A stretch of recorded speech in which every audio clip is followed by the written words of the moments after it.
Yes, we're live. Good afternoon. Warm and sweaty and horrible and yeah, not nice for us that don't like the heat.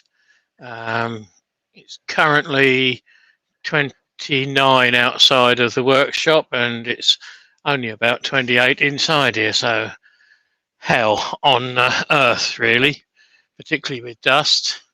So, good afternoon, everybody. I have one ear maggot, and let me wake him up and bring him in. You can probably hear him breathing. There we It's, go. uh, Good it's afternoon, young, everybody. it's young Brian, the Irish Scotsman.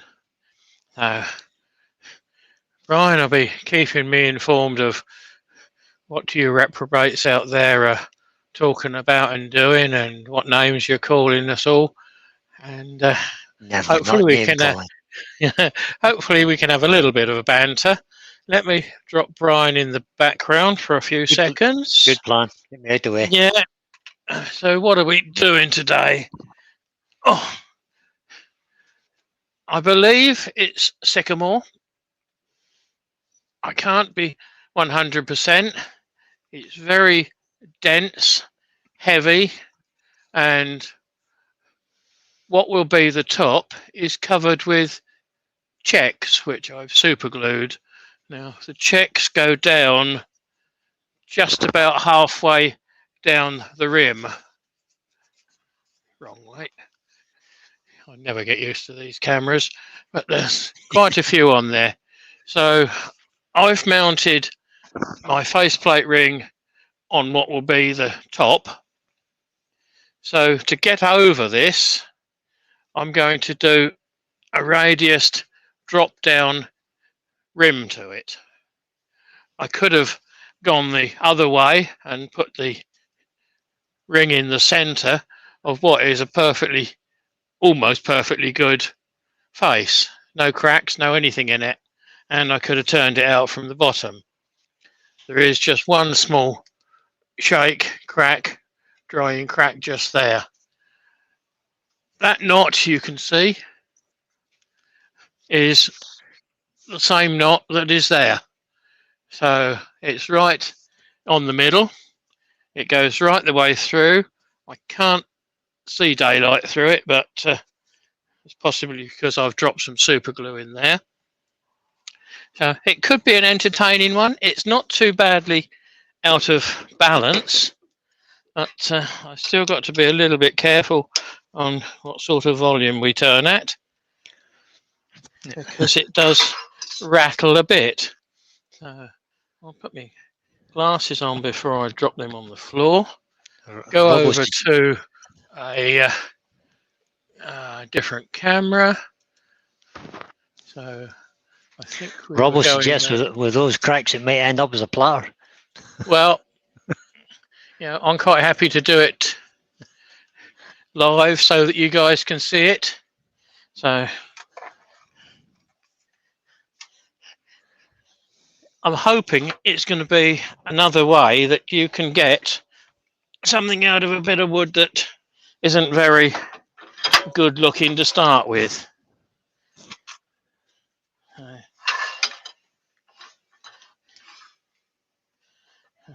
I noticed you cleaned up your bed bars last night, Brian. I did, yep.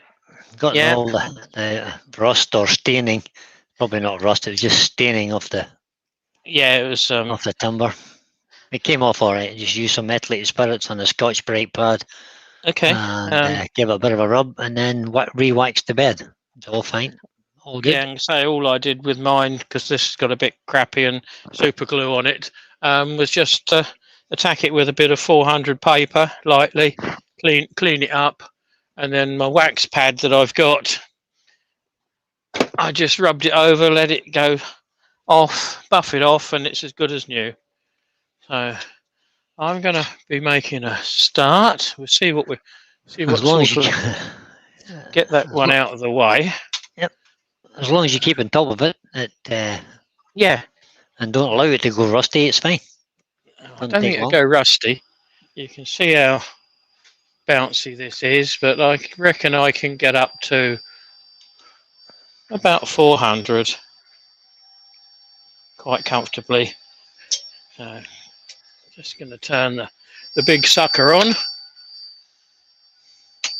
That's it. Turn the big sucker on. And I think I'm going to be turning in reverse as well, so that it throws it away from me to start with. Don't need too much dust this weather.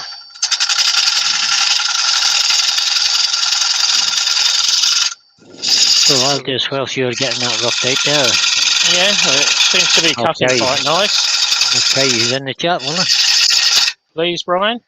So from the participants list, which doesn't show me everybody, I'm sure, but we'll catch up with everybody. So we have Clive Rogerson, David Heath, the golfer carpenter, Doug Miller at Leeds Fun Round, Mr. Alec Winkler, Flexwood Turning, oh there's the first of the Aussies, Malcolm Douglas, Baz Real Simple Things, our good friend Robbo from Australia as well, Robert Dolman, Sid Repurposing, Shirley Ann today said, Sidley61, Steve Scott and Terry Bartlett. That's all that's in my participants list. So that means that's the people who have commented more than once.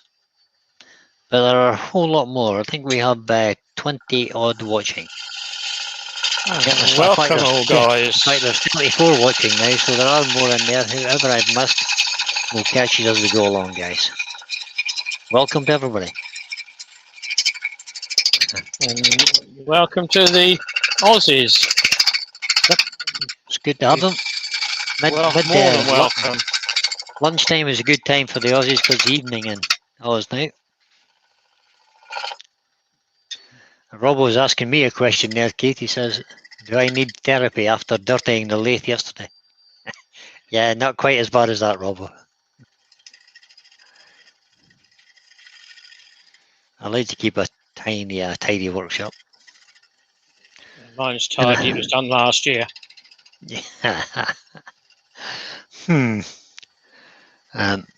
Baz from Real Simple Things is asking you a question, Keith. Any burning today? No. I would suggest there's enough heat. Only with the body. Yeah. And I step outside. There's enough heat without adding to it. Let's see what we've got then. It looks like it's turning quite well. And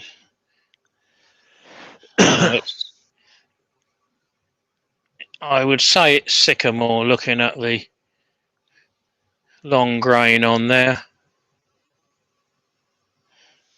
I won't argue. I think it looks a bit like sycamore to me too, but then I am no expert. So.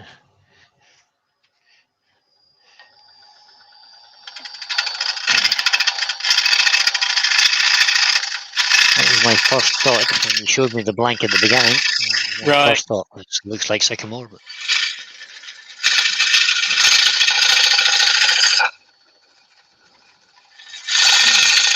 Eric Winkler says it's nice and cool here today, about 68 degrees Fahrenheit. Nice and cool. What does that translate to? Oh, I have no idea. I just work in Celsius nowadays. Yeah. I know that anything above 19 degrees is nearly too hot for me.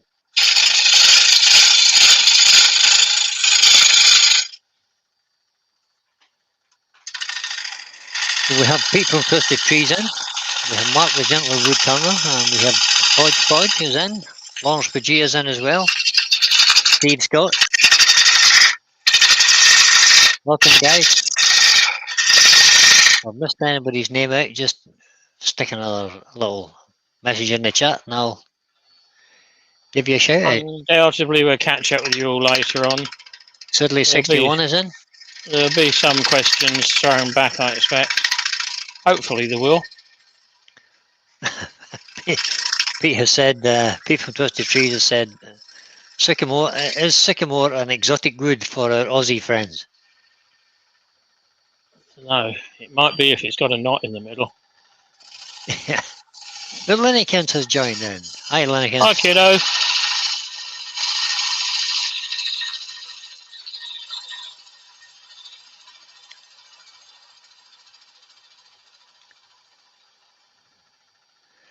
So Robbo has responded to Pete and says he thinks it's called Lacewood or London Plane out here. No, 2 different woods. London Plane's 2 different woods anyway. Yeah, London Plain is lacewood to us. Yep. And London Plain has got its name because it was the wood that they planted along nearly every road in London in the good old days to control the carbon monoxide.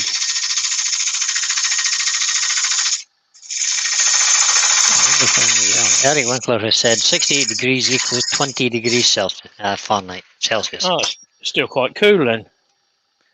20 degrees is hot enough for me. Yep. Right, Mark go down to a 10 mil bowl gouge to get this out. Yeah, go on, Mark. Now, Mark the Gentle Wood Turner says he won't be on long. He's got a Sparky coming earlier than expected to fit 15 double sockets. Get some extra sockets in his workshop today. That's always good news. I thought you was having that done the other week, Mark. You could never have my. I think it had been organised, but oh right. The fitting date is today.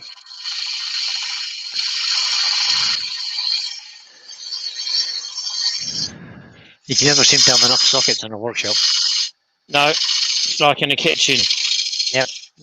If you work out you want a dozen, put in 2 dozen. Yep.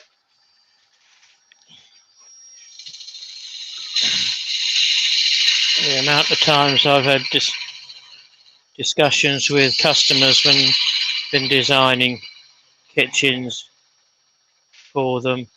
Oh, we only want a dozen. We've only got a dozen appliances. So yeah. That's fine. That's today. So if you've got a dozen appliances, you want at least 2 dozen sockets. Oh no, we don't want that many. Well, it costs nothing to put them in now, apart from the actual faceplate and the box. So that's bouncing well on that knot. So Mark suggests you'll have 36 plug sockets by the end of the day. Okay. That's getting near somewhere right for a workshop. Yeah. What have I got? 2, 4, 6, 8, 10, 12, 14, 16, 18, 20, 22, 24, 26, 28, 30, 36. There you go. Yeah. And that doesn't include the supply for the compressor or the big sucker out in the garage next door. Pete has suggested you might need 40 by the end of the week. Because that's always the way of it. Pete from Crystal Sea said he was lucky enough to get most of the old London Plane that was taken down on a local high street. And he sold all of that in the local shops very easily. Yeah. Yeah, Excellent. it's a pretty wood. Right, that's not cutting too bad. Let's see what we can shape. Ian Leonard has just joined in. Good afternoon, Ian. Oh, Ian.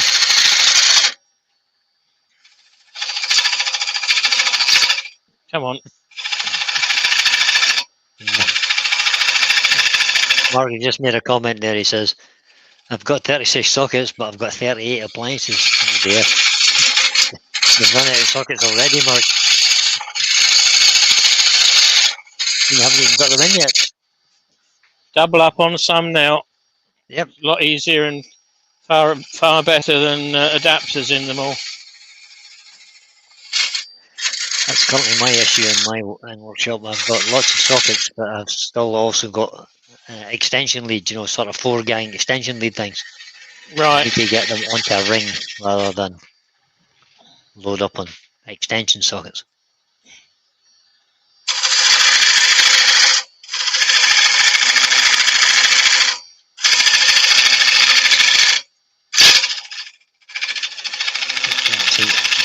universal agreement that you can never have too many sockets. No, no. But you want to be careful what you're putting on them. When I designed their workshop with the 9 lathes down at the museum, we decided that each lathe would have its own fuse at the board, breaker at the board, so that if one lathe went down, it wouldn't take the whole workshop out. Good idea. And that seems that's got so hot, that chisel. I have got a small workshop. It's 4 meters by 4 meters by 6 meters, I think. And there are 3 ring mains. I've got like 3 ring mains in it. Right. Because there's all the equipment's not on the one main.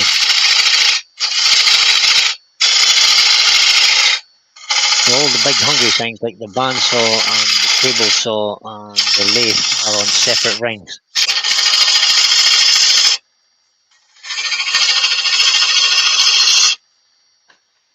All mine's on one ring main, but I'm only ever going to use one lathe or one bandsaw at a time. The only thing that I pair up with anything is the dust extraction.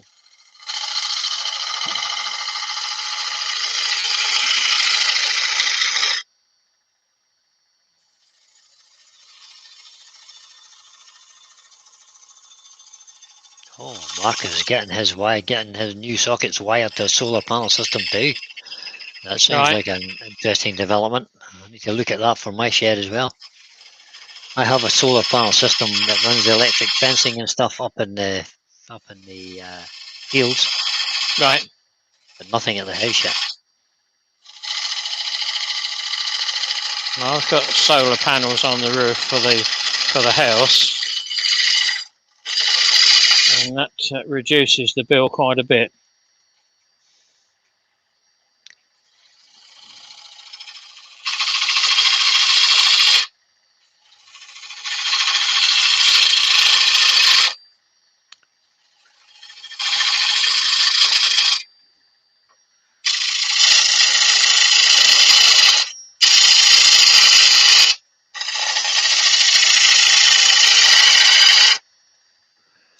A wavy woodshed's in as well. Good afternoon, Hi, Andrew. Andrew.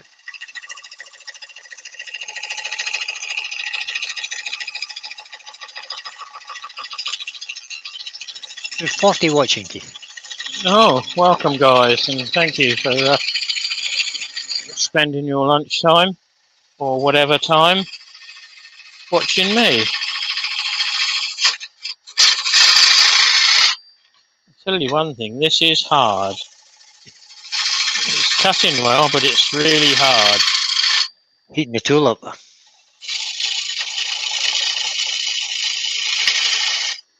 Eric Winkler has said, I thought I had a big shop, 16 foot by 24, until I brought all the tools in. Yeah, they're not hard to fill, Eric.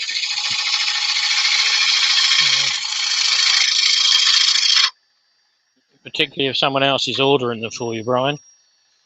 Yeah, don't I know? Yeah, that's got a bit warm on the end, so I'll go for another cold one. You can tell it's hard because it's warming the tool up. I am basically just tickling the bevel. Yep. I'm not rubbing it hard. The bevel is just in contact. Oh, there's my favourite person in. Shirley is in. Good afternoon, Shirley. How are you doing today? Hi, Shirley. That a special hello to Brian?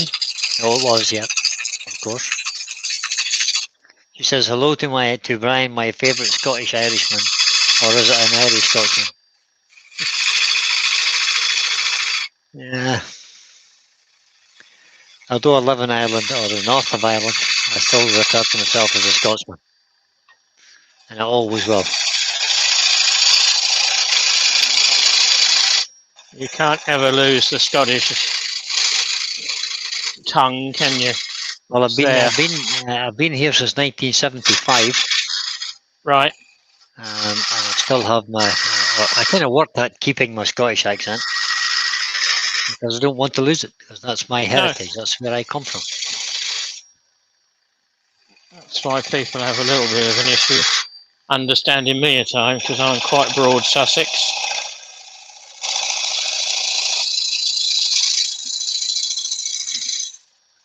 Right, let's have a look, see what that looks like. I think I'll have to have a word with Mark, the gentleman woodturner, about this solar panel system he's installing. 8 hours of workshop, electric, costs an average of 38 pence. Well, that sounds like a really good deal. And I'll it's have to have a even look at better if that. you buy your own panels. Yeah, absolutely. I wouldn't buy panels from a company now. Just buy them, and I just buy them.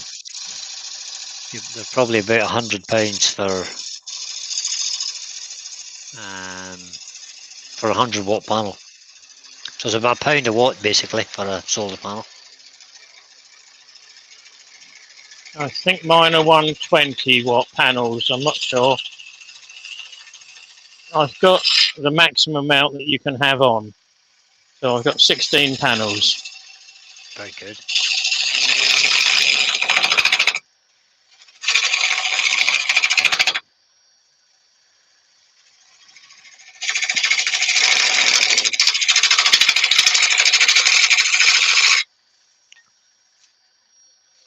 So Shirley has said she's going well, she says. She's they're in a 7-day lockdown, but still able to work.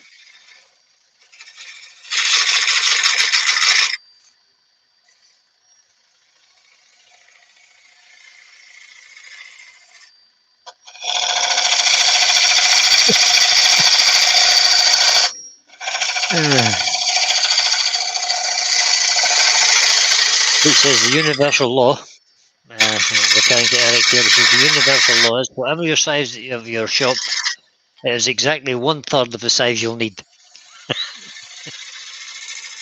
Yep. That's about right. Yeah. You could always look to extend your shop, no matter how big it is. Mine's the maximum that fits in.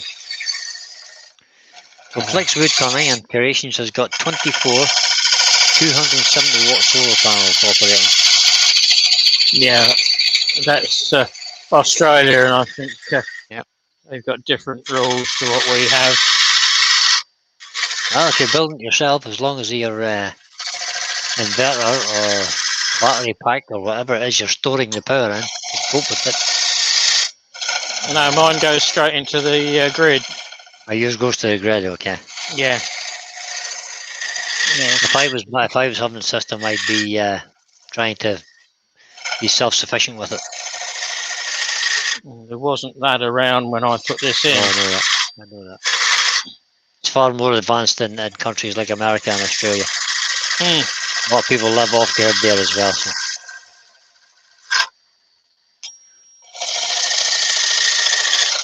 There's still some place in America where there is no electricity.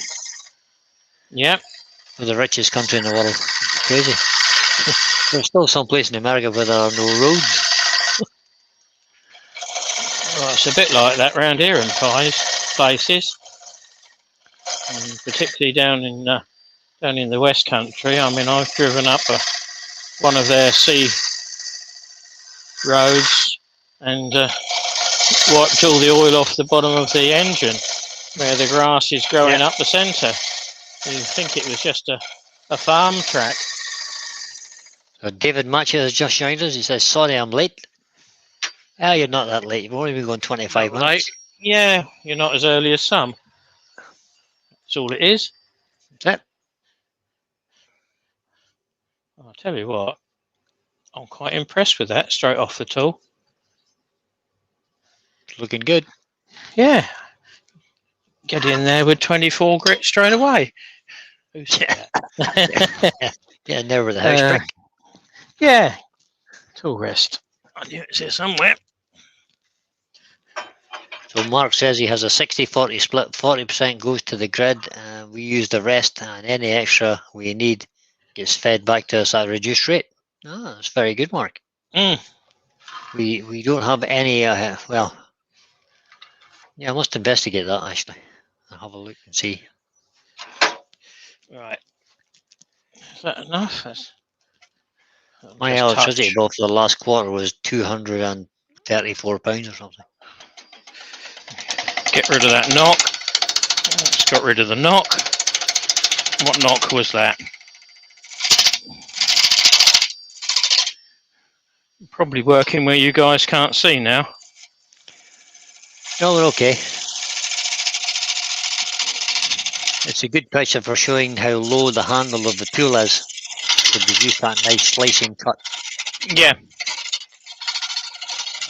Sometimes we see turners turning and all you can see is the Yeah, kind of the level. point of the chisel, and Yeah. you don't really understand what the tool's actually doing. So that's a good picture to see demonstrate that. I'm using the side wing. I can't catch it, it's flying off a bit. So using the side wing, you can see what the shavings look like. Very thin. Fine wispy shavings. Yep.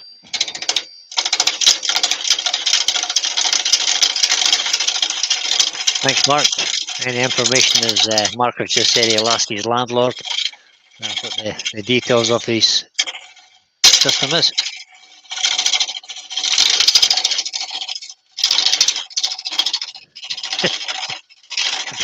He suggests he would have to take the roof off and rotate it 90 degrees to be able to use solar panels. I think that might not be cost effective.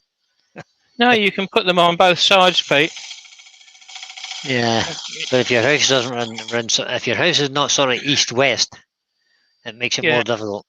But if you're north-south, you can still put them on. And I reckon they're still worthwhile putting on. I think it should be a condition of any new build now that solar panels should be included in the design and installed. Well, there's a certain amount of green energy that's got to be included in it now, particularly locally. Right. You've got to do something to reduce the power stations. Yeah, so we're all going on to electric vehicles. Yep. I'm going to stop pumping carbon dioxide out of the back of our cars, but it's going to have to come from somewhere to produce electricity. Yep, unless you got big windmills all around the coast. Well, that's not too bad.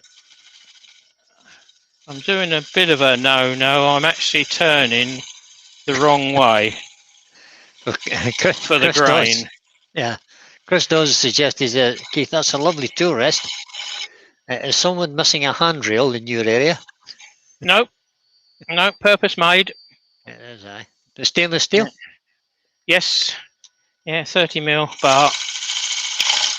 Oh, come on, behave.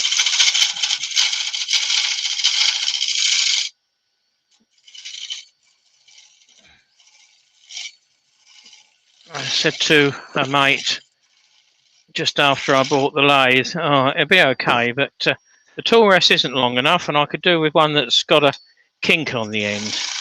All right. So Mark has to go now. His electrician's arrived. Oh, thanks, Mark. Catch up with you later. So he said, "Well, what size tool post have you got then?" So I said, "I don't know. I'll have to measure it." So I come home and measured it and phoned him back and said it's 30mm. And how long an arm do you want? I said, well, I could do with one that is off centre. So the first one he come up with was this one. It's the camera. Oh, didn't want to do that. Not really. So this is 12 inches one side, 6 inches the other. All right. And I said, that's brilliant. Can you do one that's got a 30-degree angle on the end? That's the knot that I was catching. Whatever I knocked, it didn't do any damage. Nope. But that's one of the little knots around the outside. So, that's just adding character. That's all that is. That's the centre of the knot. Yep. But This would have That's the taken one that quite goes a all the way nice. through, isn't it? That's the one that goes all the way through. That would have taken quite a nice finish. I've still got a flat spot there, so take a little bit more off of this edge. Gerard, the French turner, has just arrived. Good afternoon. I'm sorry I'm late. Been doing some plumbing All right. on an outside tap for the garden. Very good, Gerard. It's needed at this time of year. Although we're very close to having a hosepipe ban in the north of Ireland. If we don't get some rain shortly, we will have a hosepipe ban in a fortnight. Well, they were saying this morning that we'd be lucky to get next week that's dry. It's all breaking up for the weekend. All right. Well, that's okay. Yeah. I need some to get the grass to grow. Yep. So you can go out there and cut it. Yeah, exactly. And the Yeah. horses can eat it. Right. I only have to cut some of it. Don't cut it all. There's 18 acres of grass here. I don't want to be cutting all of it. No. The horses make a good job of eating it. Right. Start off with a bit of 80 paper. So the UK, or some parts of the UK, have had a heat warning for the first time ever. Yep. Down in the southwest. Yep. And Gerard has just said that Ireland are on a yellow alert for heat. That'll be a first for that too, I would think. And people from Twisted Tree says, this is England, we'll have snow next week. Oh, haven't you seen the forecast, Pete? That's entirely possible. Yeah. Did I say hello to Clive Rogerson? Can't remember if I did or not. If I didn't, hello Clive. How are you doing? I think he was in early, but that doesn't mean anything though, does it, Brian? No. No. Not with my memory, anyway.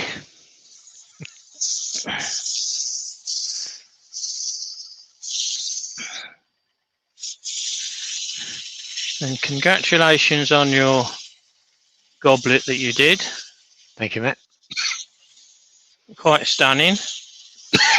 There's a lovely piece of wood, I have to say. It's the first time I've ever turned olive. I don't know where it is. Yeah, it's one of the woods I can't turn because of the oil in it. Oh, yeah. It gets right up my sinuses. It doesn't make a mess of the lace. Stuffed. Yeah. The only olive I do turn is small pieces, sometimes for a pen.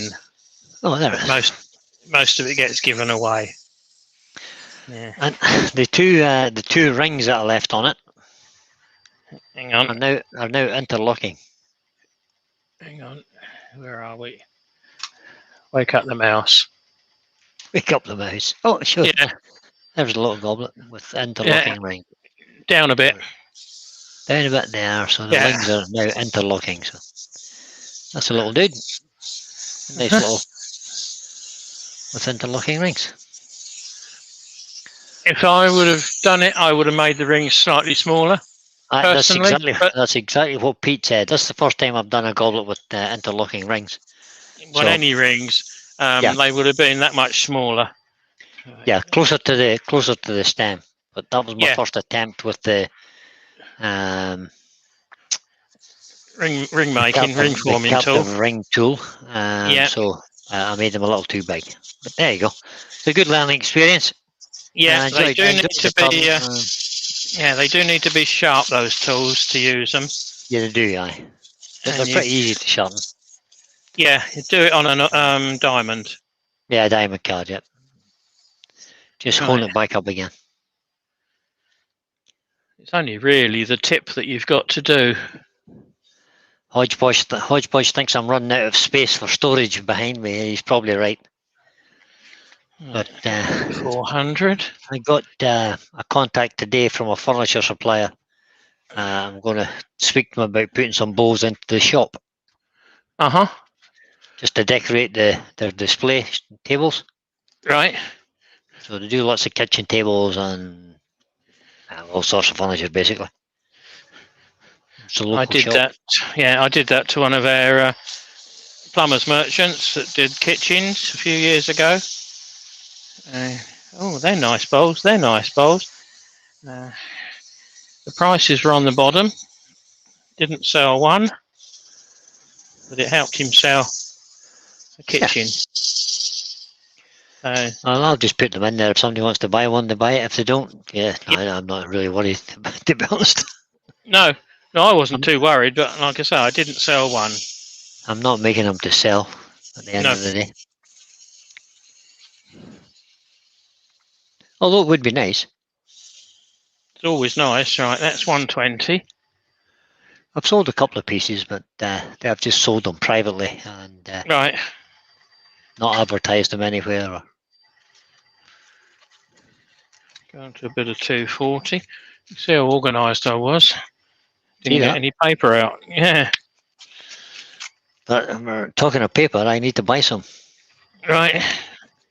Message me. I will indeed, mate. That's no problem. 240.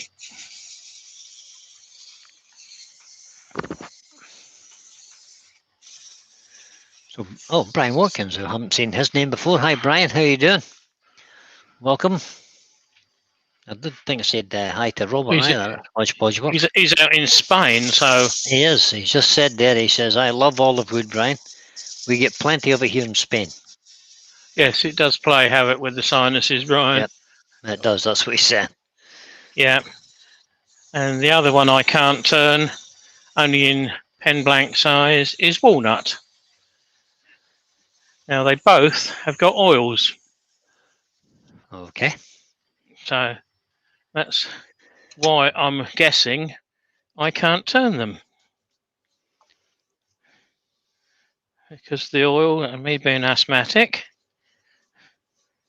and I have a restrictive sinus as well.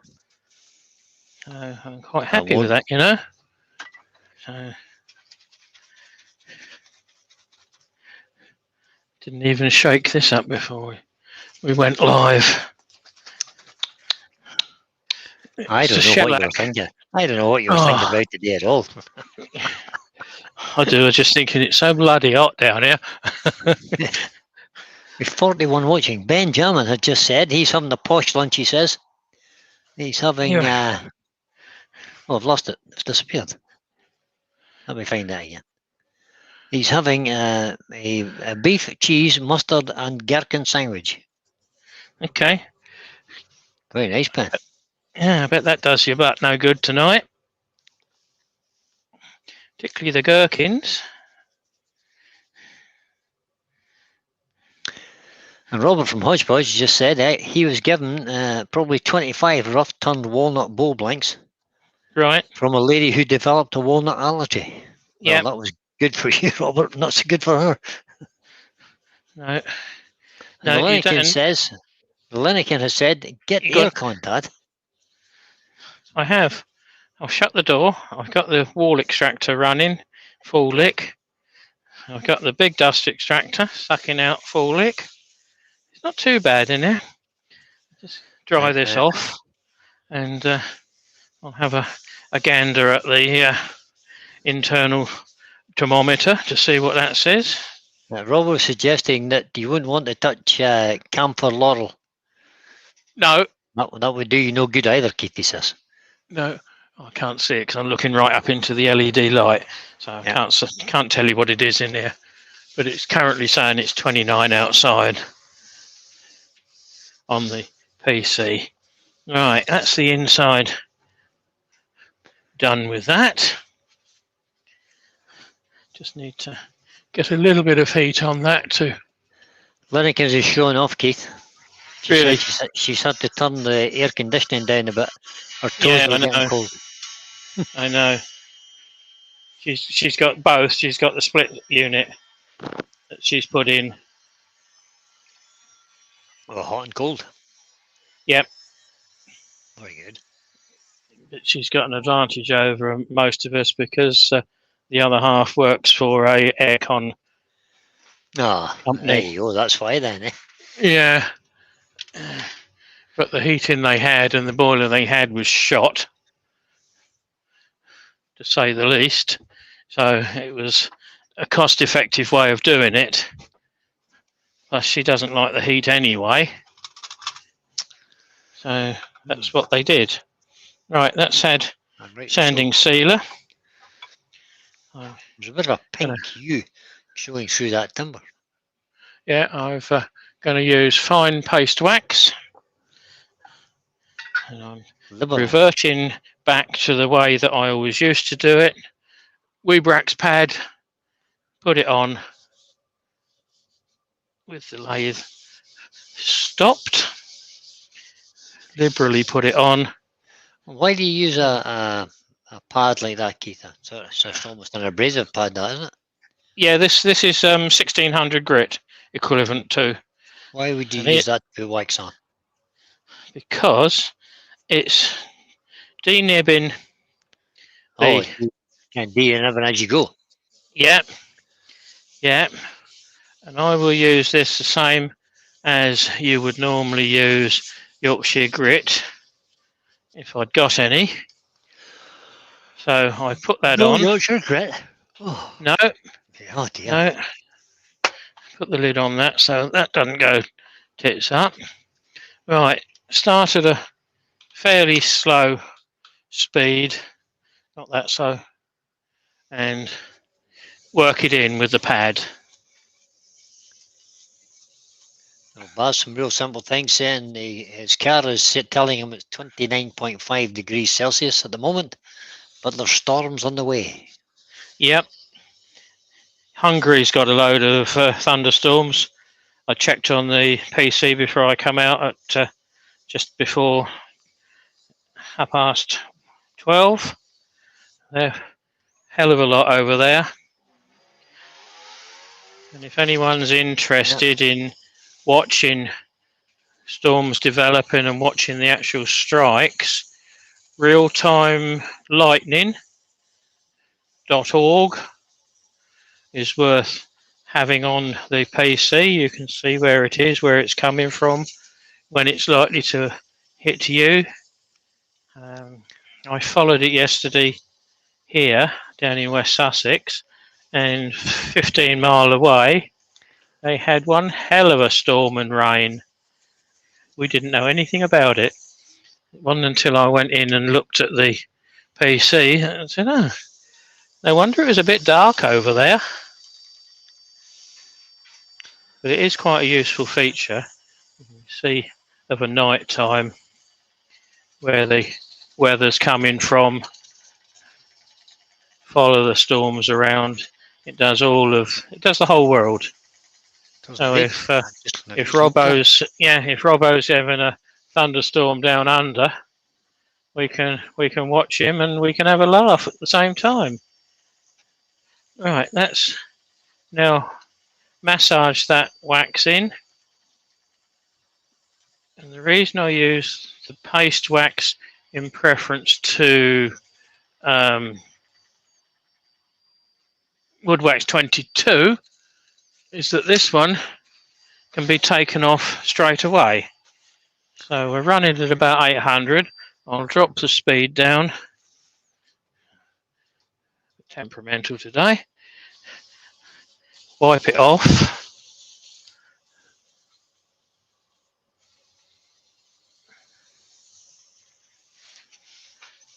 Now, if you were to use the Chestnut Products Web pads, you would probably be using the orange. But the ones I've got are Web. I think Mercer do them. And that's wiped all the loose wax off. Stop it, run it round the right way, increase the volume, lightly rub it over.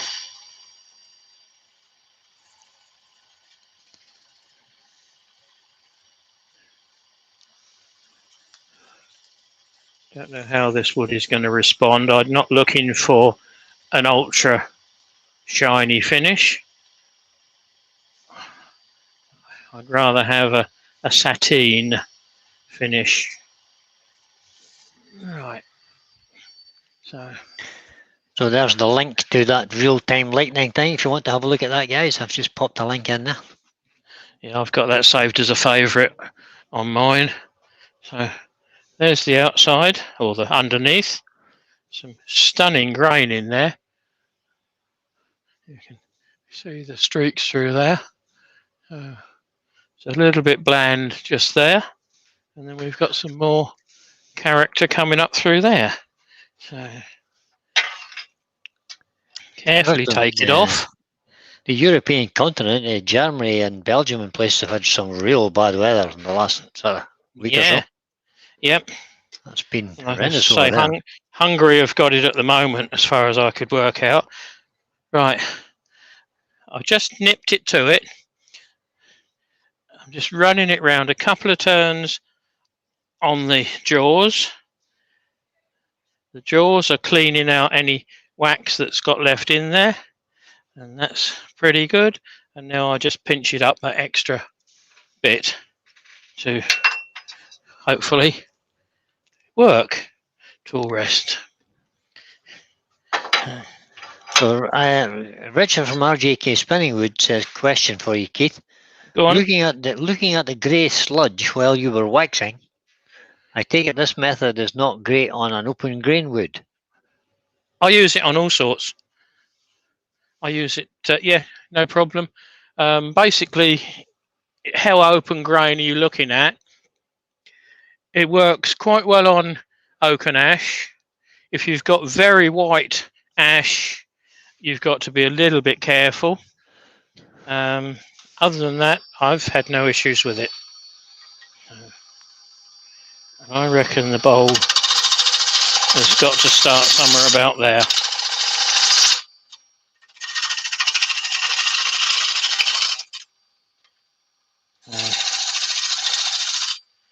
Using the fingers as calipers.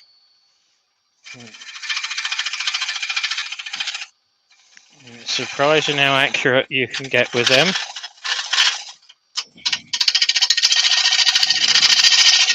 I think this is the shot that you were on about, Brian. I'm at about 45 degrees to the tool rest. Yep. A shear cut coming down on that. There's no hammering as the wood hits the tool. No excessive force needed. We could probably spin it a bit faster. Just literally pulling it across with my left hand. There's the knot I can feel on the edge. Keep stopping. Yep.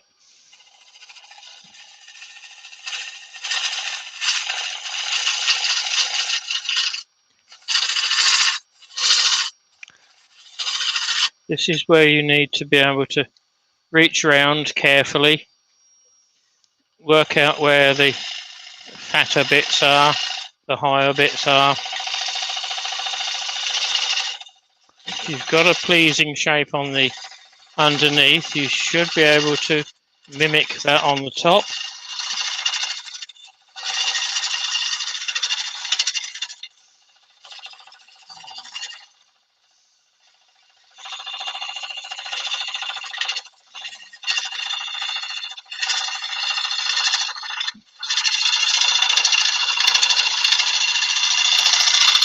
The 3 bowl gouges I've used today, they've all been 5/8 bar, which I think equates to a half-inch English bowl gouge, and they've all got a swept back grind with the heel knocked off.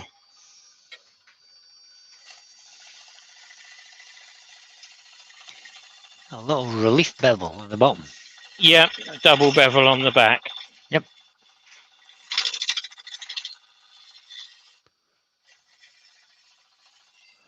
And Robbo says the good old 345s, you turners don't get it. You're absolutely right, Robbo. You need to explain that one to me. I know what you're talking about.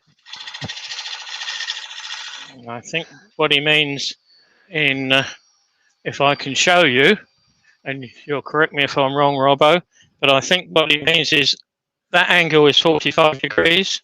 Yep. That wing is 45 degrees. and that is as close as 45 as you can get it, which is never going to be 45. It's going to be more like 30, I think, because of the depth of the wing. So let's see what we've got.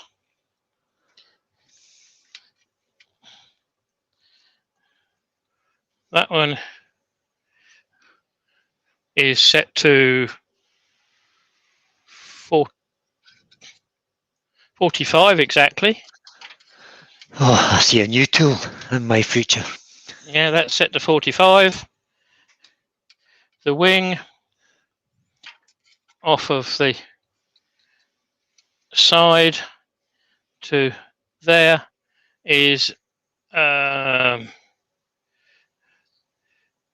again 45, but the side as an included angle, if you can see that across the two, is on mine it's 50. So I think that's what Robbo was on about. Amazon, Brian. Yep, I will have a look at that. It's quite useful because it slides, so you've got it as a depth gauge as well. Okay. Don't use it often, and it is calibrated, but I know the camera will have mils and inches. Just about see it down there. Yep. Metric. No, it didn't. It's in inches. All right. Yeah, even better. And it's metric on the other side. So it's universal. It's got metric one side and American on the other. Less than a tenner. Yeah, less than a tenner. So it's not going to break your bank. The bank. No. No. Martin from Woody's Creations has just joined us. Good afternoon, Martin. Need a little bit of a alteration so that I can get round the corner a bit easier.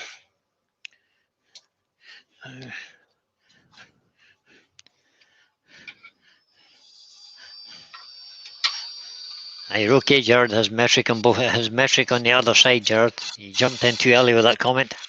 Nah. Jared says, no good to me. I only do metric. I'm of an age where I can do both. Not quite, Keith. 45 degrees on the bevel. Oh, there it goes. 45 degrees on the tool to the floor. 45 degrees to the work. And 45 degrees on the flute. 45 degrees on the bevel. Yeah, 45 degrees. The bevel angle, that one. Oh, right. Yep. Brian, is 45 degrees. Yes, that's it. Measured from the inside. Yes. Measured from the top of the bevel, top of the tool. Yep. Down the bevel. Flute's down to 45 degrees, yep. Is as near as damn it 45 degrees. And the included angle of both wings is, my mind's just over 50 degrees. But I'm pretty sure that's what Robbo was meaning. I think he's talking about 45. I think he's talking about 45 degrees. Where your tool is, if you look from the handle of the tool, yeah, it's coming down about 45 degrees. Oh, yeah, yeah. So that's the 345s I think he's talking about. Right. That's the way he's explaining it. So it's 45 degrees on the tool to the floor. Right. I think that's my understanding of what Rob was just said anyway. We can discuss that later. Just reverted to more of a easy push cut, where I've got a little bit more control on it. There's some wild grain in that wood. Not quite so grabby as well. We can stop and we can have a look. I'm sure you guys are as interested as what I am as to find out what the cut's like. That's the piece I did with a push. I've got a little bit of a flat just there still. Mick Kelsels has just joined us, Keith. Hi, Nick. Right, so happy with it as it's coming together.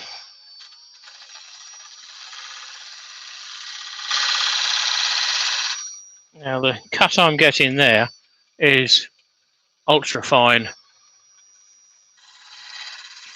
Don't need to take a lot off it. If you can try and do a finishing cut as nearly every cut, you should end up with very little sanding.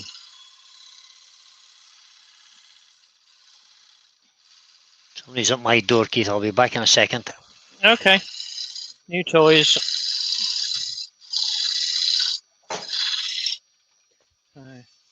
That feels better. So slightly the wrong way here. I'm just going up the hill rather than down it. And I'm going straight over the peak and coming down the inside. And that's one cut that you want to try and do in one rather than work up and go across the top and then work back down again.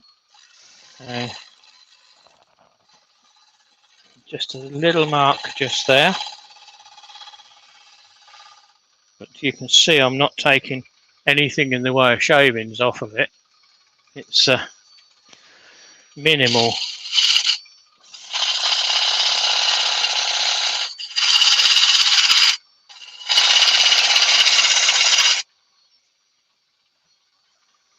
It's a bit like Mastermind, the chair's empty.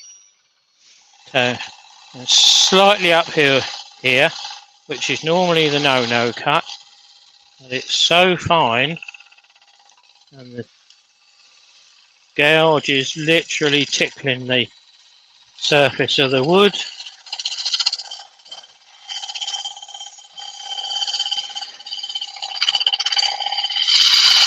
And then we can go into a heavier cut underneath.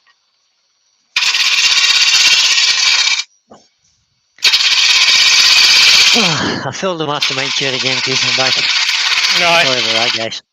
That's all right. You didn't miss anything. Did I hear you said you were cutting uphill there? Did I hear that? I just cut this last bit on the rim uphill and over the peak. All right. Okay. Yeah.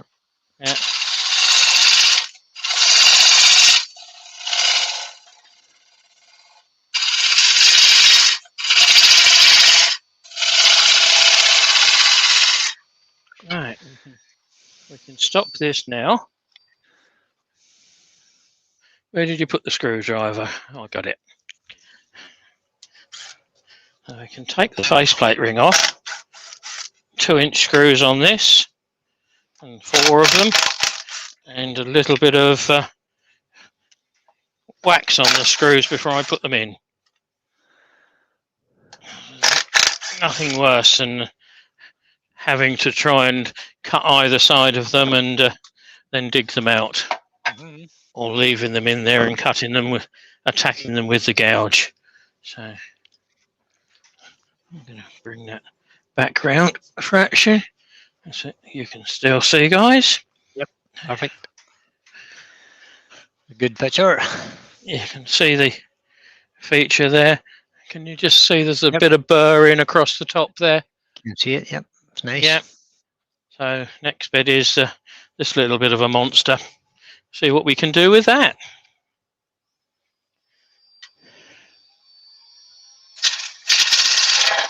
Now, and the reason I say no, let me just bring the camera down. I want to cut there, which is what Robbo was saying, 45 to the floor. That bloody great knuckle gets in the way. It's in the way, yep. So I've got to push that in so that the knuckle is past the centre. And hopefully I can now take a nice easy cut across there.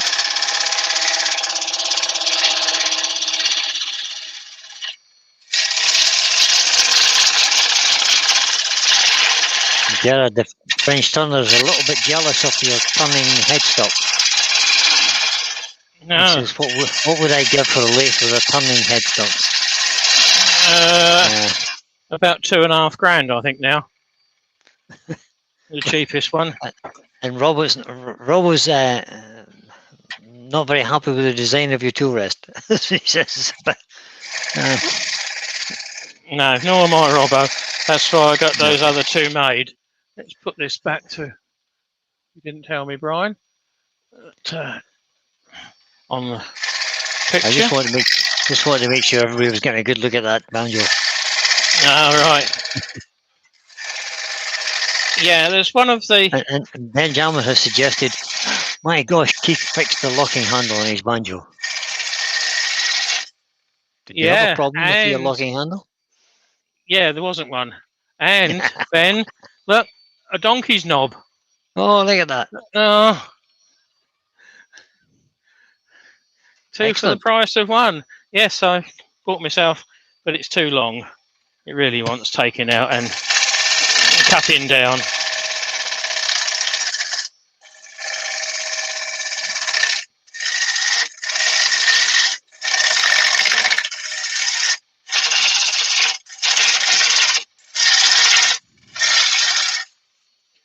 Before we lose too many at just after 2, do you want to put tonight's link in, Brian, for me, please? I'll do that. Would you mind?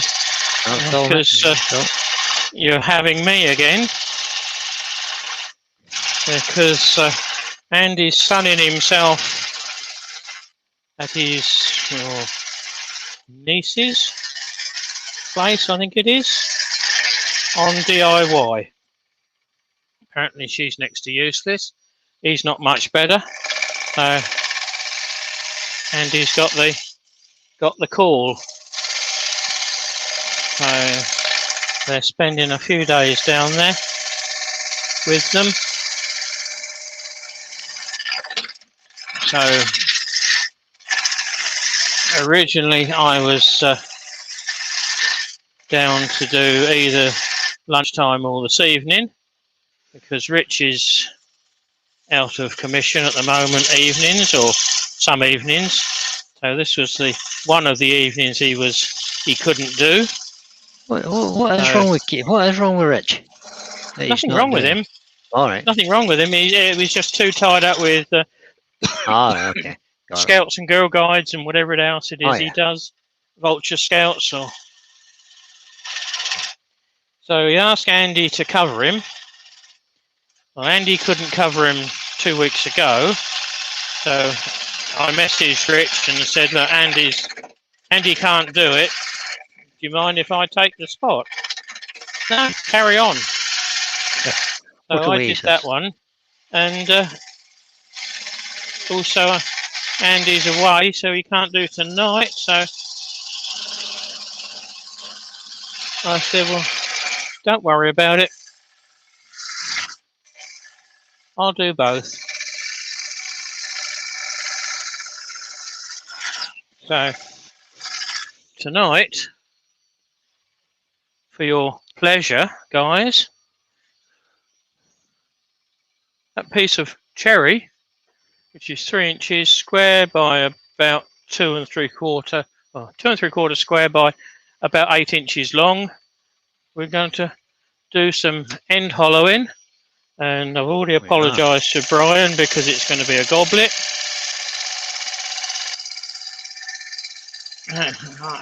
As he did a goblet last night. But that's part and parcel of the throwdown that Wayne put in over the weekend. Hollowing end grain without drilling it out. I think that one's now seen the end of its active life without sharpening. We go over to this one. So I've got 3 gouges all ground the same. So I can swap between one and the other and not have to think, oh heck, now where's the bevel on that one?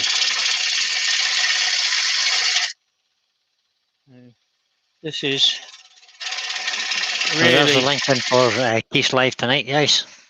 Thank you. So that's a 7:30 start. And the only reason it's a 7:30 start is because I screwed it up. I'll admit to it. It should have been 8 o'clock as normal.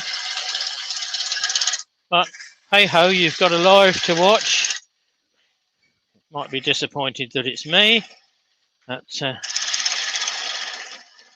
it will be something different. I've bought the Gobble Will it there, forward about 3 weeks. will there be captive rings on this said goblet? No, No. Okay. absolutely. Next silly question. I don't think I'll have any more. I don't think I will have many more captive rings either, unless somebody asks for them. I have done them in the past. I think they're one of the more stupid things you could put on anything, because unless you make them heavy, they're so brittle. So what have we got in the way of depth? So Jared, the French turner's having to go. He says, "Sorry, Keith, but my lathe is calling me." No, Gerard. He said he'll see you tonight. Get a grip, mate. Get a grip. Right. Well, that, apart from now refining it, is the full depth, the shape. I'm quite happy with that. Oh. I think I'm going to need to turn that on for a minute. It's not bleached it out too bad. No, it's okay. We can still see. That's fine, Keith. See if I can find a sharp one. That's better.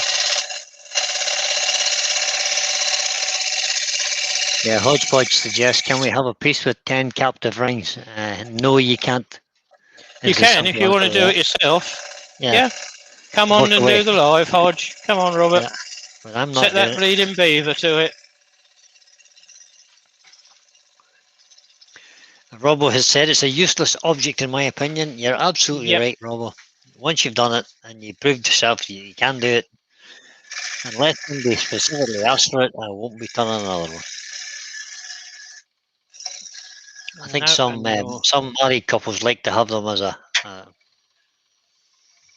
captive rings, interlinked captive rings as well, or as a memento of their wedding day. Yeah. But other than that, I can't see any point. Yeah. No. I can't see any point. Right. Drop the volume right down. Start with a bit of 80 grit. Pete from Twisted Trees would agree with that totally, Robbo. Yeah. He dislikes them with a passion. And for people making babies' rattles out of them, you must want your head testing. Yeah, because they're easily broken, like. They're easily broken and can be easily swallowed. And then you've got that on your conscience. Okay, I didn't want that bit. Let's find another bit then. Going down the back. Just about get 2 bits out of this. Yeah, Levy, I bought the captive rule tool, so I have it. It's in my toolbox. Yep. Like lots of other tools that's in my toolbox, I use very occasionally, but they're still there. I'm not even sure that I've got one now. I think. Yeah, Pete says, you've just bought a captive ring tool. You need to use some use out of it or find some gullible mug to sell it to. Well, no, it'll just stay in my toolbox. That'll be fine. Mine's a beading tool. Yeah, there you go. But you can still use that as a ring tool. I think I've got another one in a different size. I could always regrind the end and make it into a small skew quite easily. Yeah, but I've got the 2. So I can do that one's 3/16 and the other one's a quarter. Robbo's chimed in and says it nearly goes into the pen category, laughing out loud. There you go. I knew I'd got one somewhere. There you are. I've used it once. But that's quite a big one. That's 5/16. Yeah. That's too big. I've used mine twice, and there you go. It may be reground into something else.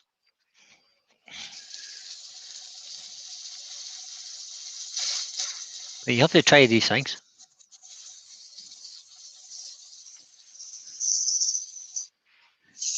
We used to have a tool bank at club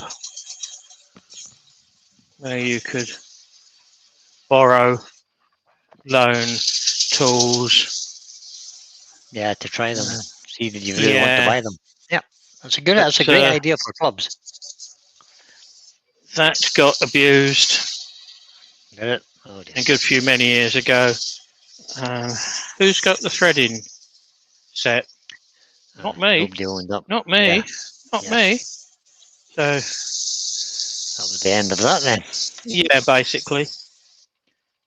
This is hard, and the problem being hard is it's generating quite a bit of heat through the paper. I would say. No, you can't see it, I don't think, but there's just 3 little bits of a ring there. Tool marks where I've come off and picked up the bevel, picked up the cut. So it's worth spending a few minutes on it. And obviously you guys that are still watching me have got nothing better to do. So you can watch me sand. I'll tell you one thing, it won't be for long. Sanding is a necessary evil when it comes to wood turning. Yep.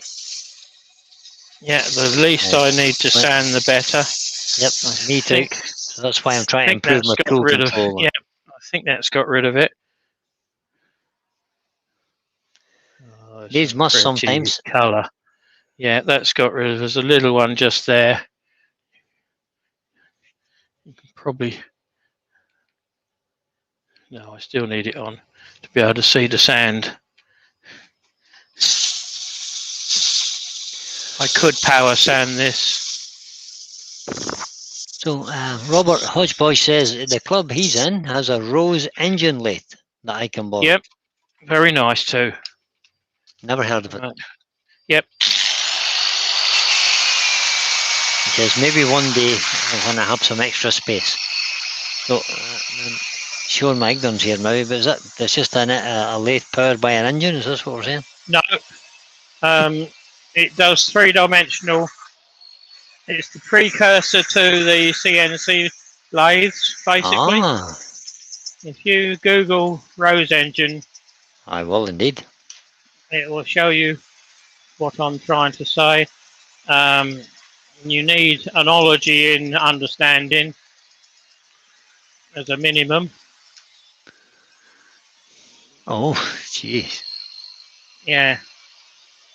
The old Victorian style of decorating before all of the various tools that we have now came on the market. Bit of machinery. It is, but it isn't. Certainly looks complicated.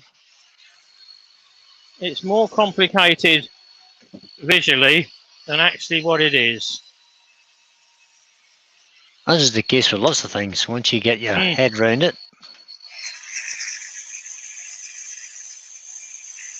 That's better. I can see where I'm sanding now. Just got a little ring there. I can't put pictures in the chat, but there you go.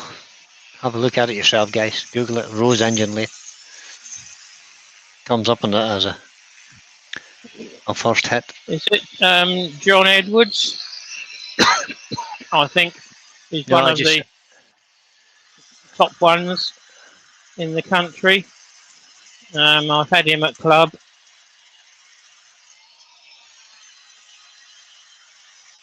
I just Googled it and I Googled images just to have a look at it there, okay? So yeah, I think it's something Edwards, I'm sure of it.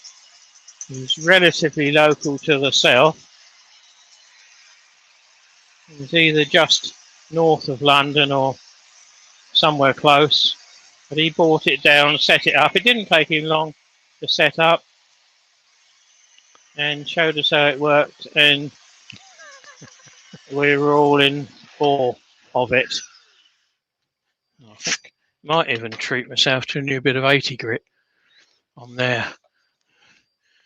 I think using the back would have been sharper. Got more of a cut off of it. So Pete from Twisted Trees has to confess that he does own a captive ring tool. He bought He bought a set of tools from someone who was giving up and it was in the mix. I think that's where mine come from, an old club member.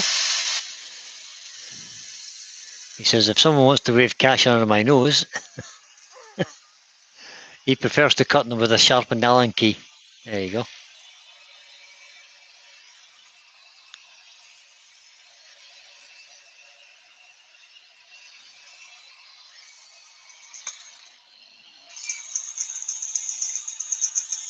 And Rob was explaining how to use an oil stone or a card to sharpen them. Yep. Yes, you definitely don't want to put them on the wheel. What do I want? 120. Let's give it a quick spin with some 120, and I'll continue hand sanding it. It's what you get used to, but this has got interlocking grain that I thought it would just be quicker for you guys.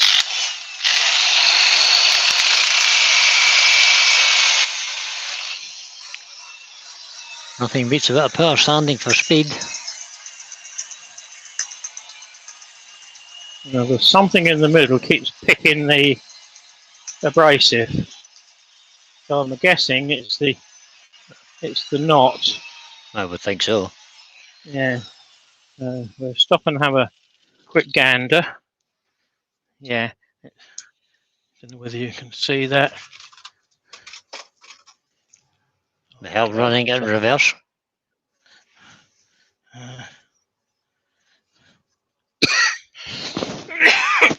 It might just a bit. It's a flake. All right. Where the grain is all over the place.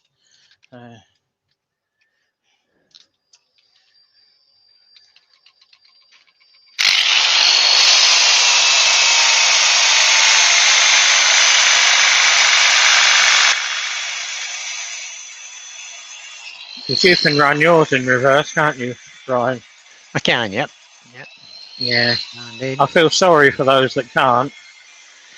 Well, there's very few nowadays that can't. Very few lathes now that, well, any of the newer lathes, most of them have a reverse feature. Some of the kind of older ones now. Right. It's not entirely necessary, but... No, but it does make sanding a lot easier and quicker. Just buzz over that by hand, lightly.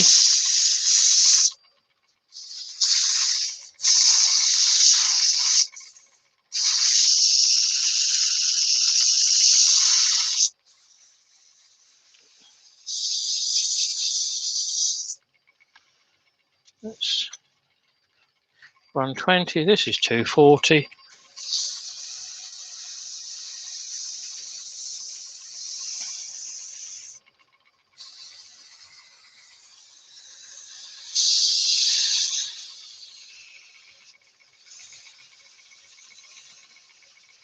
If that knot through the middle doesn't help, I can feel it's a little bit lumpy there, but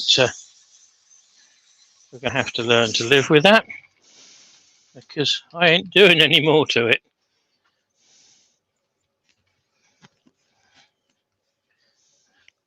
I think that with a coat of wax on it, let's kill this now.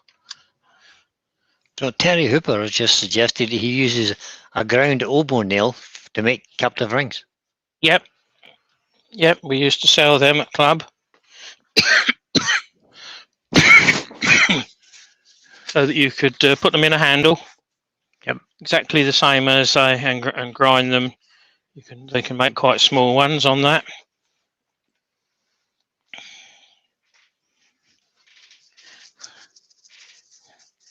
Watch this come alive now. What is this we're putting on here? Is this sanding sealer? This is just sanding sealer, yeah, my normal one, the shellac one that I use. Do you make your own or? No, I buy it, but I water it down. Okay. So it's almost 50-50 with meths. Works for me. Robo says, Keith, I think it needs a groove in the top.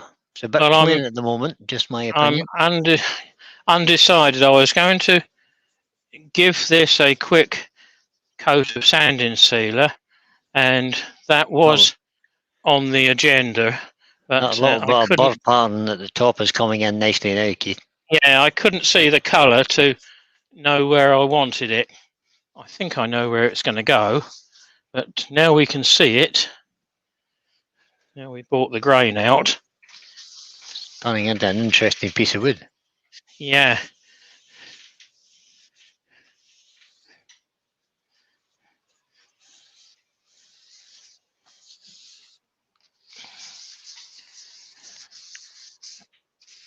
Yeah. Yes, it sort of everything merges into one. So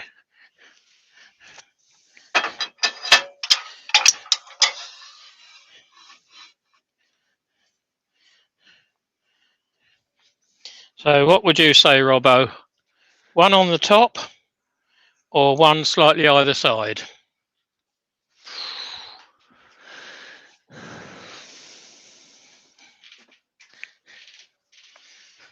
I might not listen, but I've asked. Oh, Christine and Michael are in. Hi, Hi, Christine and guys. Michael. Hope Michael's still progressing well. Well, while you're deciding what you want, I'm going to put a groove in this with my ultra expensive reprofiled screwdriver. Robbo has said option 2.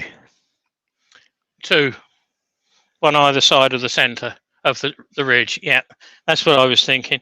So I've ground 3 flats on an old posi drive screwdriver. The posi drive was absolutely shot, so there was no point in you trying to reprofile that. So rather than bin it, I put a point on it.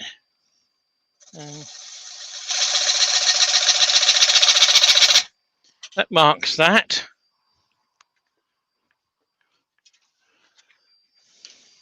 And you've salvaged something out of nothing as well. Let's turn the big sucker on. That saves it going to the landfill site somewhere. Yep.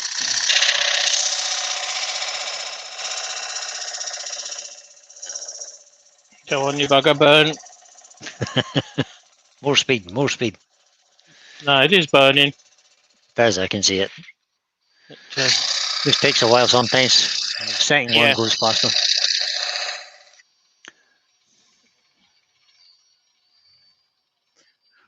Something like that, Robbo. You said yes. Yep. Just need to go very lightly over those two with the bit of 240 because it's just raised a little bit, little bit of an edge. Yeah. You can't have fuzzies around the edge, can you, Brian? No, it's not good. Right. Robbo says that looks better. Yep. Yeah. I was half waiting for someone to say, you need something on it. So there's your cheap salvageable point tool. Cost me nothing. So we've put resin and designers in as well. Oh, they're all creeping in now. Well done, guys. Thank you for coming over. So I'm using exactly the same as I did on the bottom. Liberon paste wax. Not going too silly with it, but a fair gloop. There's a reddish, pinkish hue coming off that wood. I don't know if it's just the camera or not, but it's camera. It's definitely not reddish pinkish. That's coming out of the end of my finger. Who said that? No, I haven't cut myself.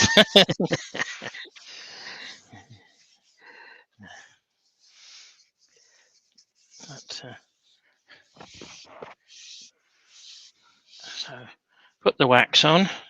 Try not to drop the Weebrax pad this time. Forward slow. Work the wax in. Now, who commented on the grey slurry?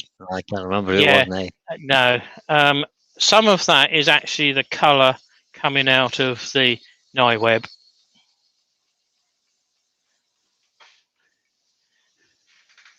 and some of it is actually wood dust.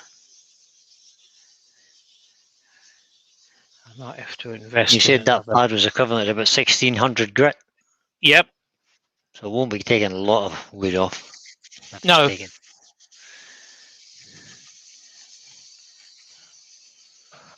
So work it in at a slow speed to start with, just to get a little bit of heat in there.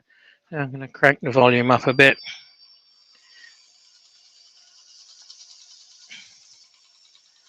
Hodgepodge was asking, does that screwdriver have a hexagonal shaped shaft? Yes, That would make sharpening of that very simple. simple. It doesn't need to be precision ground. At As all. long as you've got a point on it, you could even do that with a round You could surely screwdriver. just make a point. Yep, yep. Spin it Just on put. your linisher. Yep. So one more speed increase. And that's about the fastest it's been all day. I reckon I was turning this about 800. I don't have a speed readout on this inverter because this is a replacement inverter. So, Speed is relative to the speed the tool passes across the timber. yeah, and the skill of the person pushing it or So if you're driving going it. slow, you have to move your tool slow. If you're going faster, you can move it faster. So I've whacked it into reverse. So the little whispery bits that I've possibly lifted, I'm now picking up with the Weebrax pad. So the only problem with doing it this way is you get it all over your fingers, but that's I can live with that because a bit of paper wipes it straight off. Now I've got waterproof fingers. And what I will say, while we're on the subject of Weebrax pads, Brian had an issue with his bed bars yesterday. Yep. Now, what I will probably do later on is just go over my bed bars with my Weebrax pad and the wax that's remaining in it. So that might be accounting for some of the grey that's coming off, but that's that doesn't cost you anything to do that. Just wipe it off. So going before, drop the speed down. Yeah. I keep a little bit of that pad just for doing my bed bar. Right. So when I bought the pad, it came like a sort of 6x4 pad. I just cut they're it quite big. I cut it in the quarters basically, Yeah. and use some for the timber, but I keep one for doing the bed bar. I think this is 8x6, 10x6. Whatever. Well, I usually cut that into 6. Yeah. But that's the coarse one. That's what you would do your kitchen bits and pieces with. But you can actually use the green one on your bed bars, on your tools, if you have to. Yeah. So Robert Dolman's had to shoot off. He's going back to his lathe. He said, "Thanks, Keith." Thanks, guys. No, thank you for stopping by, everyone. So the green one that you use, Scotch Brite, that you use in the kitchen is roughly 600 to 700 grit equivalent. The next one that I do, or Weebrax do in their range, is a maroon one, and that maroon one equates to about 1200 grit. And then the last one, the grey one, equates to about 1600 grit. So fingernail in the paper just to pick out the little bit of wax.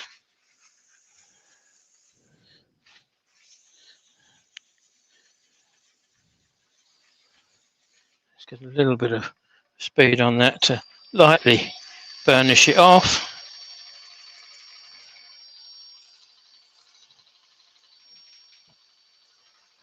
And like I say, I won't have this as a mirror finish quite.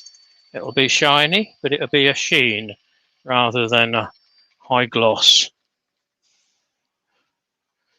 before I take it off, just check. A little bit of a mark just there. I don't know what that is, because I haven't caught anything. It's in the wood. Well, I can remount that later on and just touch that with a bit of paper.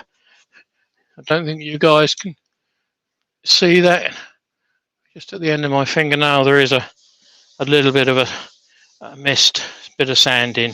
But we're not going to worry about that. We're going to take it off the lathe. I can put that back on later on, or tomorrow, or whenever, and finish that off. So there's that. Let me wake up the mouse if I can find it. Wake up the mouse. Send the cat in after it. No, I've got a feeling that's what went down on the floor just now. I think it took an early bath. The mouse has escaped. Yeah, the mouse has escaped. Okay. We have technology. Go on, you bugger. Just move the camera. There we go. Yeah, ugly sod. Agreed. Oh no, sorry, inside voice. Sorry. So, a drop-edged. Yep, it's very nice. Bowl. Yep. So it just goes to prove that if you do have shakes all round the edge, you can still make a bowl out of it, even if it is the other way up to what one would normally do. There's a little bit of tear out just there. I'm not sure whether it's tear out or whether it's grain. You can just see it in the picture. Where's that line? Well, that's the character, I think. Yeah. Big knot in the middle is nice too. I like that. Yeah. I like natural features of the wood. Try and incorporate them every time I can. I don't think you can just see the line there on the picture. See it there, yep. Yeah, well, that'll get sanded out. Yeah, so, it won't be hard to fix. Bottom, top. Lewis, the Klondike Craftsman's in as well. I'm pleased with that. I'm really pleased with that. Good. Considering that was going on the fire, basically. There's a hell of a lot of nice grain in there. There is. It's better than firewood, that's for sure. Yeah, I'll finish that off. Yeah. Whether I get it done this afternoon, so I've got to go down the post office. If I don't, it'll get done within the next couple of days, and pictures will dramatically appear on Facebook and several of the other channels that I'm subscribed to. Oh, poor old bugger, the legs are going. And for those that wondered, yes, there's the green bags. I knew the green bags would be there somewhere. Yeah, green bag camp. Well, thank you one and all. It's been a bit of a challenge. What are we in? Hour 35. Oh, it's not too bad. No, it's not too bad. Not too bad. Hopefully I've answered your questions as we've gone along. And Robbo's jumped in with a few answers as well, which is good. Well done, Robbo. Appreciate good, that, mate. That's what it's all about, trying to help each and every one. We were all beginners at one time. Yep. We all had to learn from someone, and you can all take a bit from many people. I wouldn't say learn everything from the same person. I would say use 2 or 3 people and try and learn from them. But the biggest thing is to put the wood on the lathe, get it spinning, and put the chisel to it.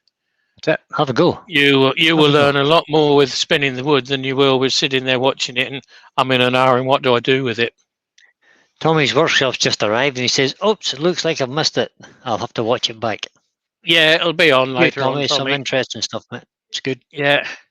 So I'm on again tonight. Brian's just going to drop the link in. Well, he's trying to, but he can't find it again. Oh, God, he's lost it again. Yeah, you think Lost what the he'd be plot. like if he'd have had more than one glass of wine. I know, it's shocking. Yeah. It's So, here somewhere, but I can't just. I'll do that search again. right. It's Well, actually not. It's actually. Oh, there it is. Found it now. Got it. you haven't found my mouse for me. Share it. No, you still lost the mouse. Oh, that's Yeah. shocking. I think it's underneath the sawdust down there. No, well, see, that's what you should have a clean workshop. But it was Just, cleanish before I started. so That's there's a all link for. today's. No, that's for lightning maps. That's not it. Jeez, that's the wrong link. We don't want that. Okay. Let me try and find that link again. Where is it? The goblet on YouTube. There's there. Copy the link. And pop in there and save it there. Let's just backspace that out. I don't know. Right click. So unfortunately, Brian's in the I'm getting there. I'm getting there. Here it comes. in the back playing with his mouse, and I'm trying to find mine. There it is. That's the link for this evening, guys. Keith will be back on at 7:30 this evening. I will be there to help and check him along a wee bit, see can I get him speeded up a wee bit. It's only a goblet, so It's only a goblet. It shouldn't take that long. Yeah, 20 minutes. Oh, get out of here. Yeah, or I'll do 2. Oh, God knows. do 2. I'll have to. Yeah, I'll do 2. I'll have to have a look in a bit more depth where that mouse has gone. So I can't switch Brian on. I apologise. Oh, you're all right, mate. I'm just sitting here enjoying the sunshine in my window. Yeah. Lovely. But it can't be that far. Well, it can't be. It's obviously a wireless mouse. It is. Yeah. Yeah. Put some poison down. That'll do it. That'll do it. That's right. Set a trap for it. You'll catch it. Yeah. I think it's in this massive pile of sawdust underneath the lathe. If you kept your lace space clean, you wouldn't have had that Well, problem. like I say, it was clean before I started. Shocking. Yeah. This is a fair bit down there. You can't see much on that camera, but yeah. It didn't pop off down the extractor by any chance. No, it was the other end. That's what makes me think it's fallen down between or off of the bench. I heard something go, but of course I was watching what I was doing, so I didn't take any notice of that. Robert says you better go and find a cat. Yeah, go and find the cat. Well, I need the mouse for tonight, so it's either that one or I'll go and get the reserve one out. And that's a bloody useless thing, because it only picks up by the PC, not over the other end where I am. All right. So I'm going to go and get some fresh air, guys. All right, man. I do appreciate you all being here. Thank you for stopping by. Thank you for keeping Brian company with some banter. I see there's still 24 of you in there watching it. So I'm just going to, like Tommy says, pull the plug. And that's about all I can do. Cheers, Brian. I'll speak to you later. Did I send the link? Yeah, if I haven't sent the link, I'll send it over. All right, man. No bother. Okay. Thanks, guys. Cheers, boys. Catch you all later. Just off the. There we go. Got you back. Yeah, you got me back at least. I can wave goodbye now. That's me. That's you. That's me. There we go. Oh, come on, stop buggering about. I'm trying to do it off the keyboard, you see. I see what you mean, yeah. Back again. I don't think I can do it from the keyboard. I can hit the off button, which is what I'm going to do. I'm going to go the easy route out. Yep. I'll catch you tonight, Brian. Cheers, mate. Later, mate. Bye, guys. Bye, all.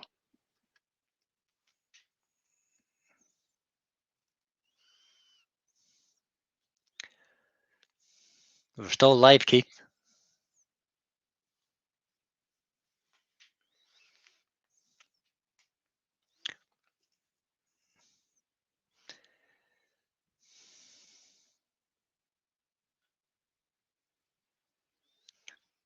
You may just have to switch the power off on your computer, mate. I've lost your sound now, but we're still live.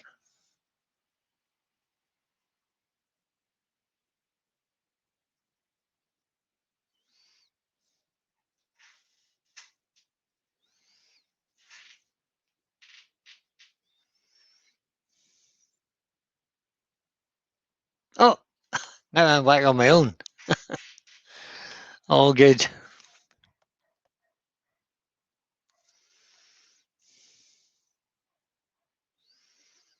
The reason I'm looking down here is because that's where Keith is.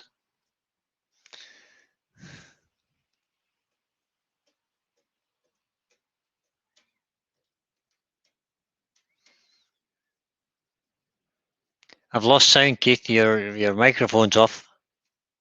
But I'm still live on YouTube. If you want to switch the computer off or something, just kill the feed.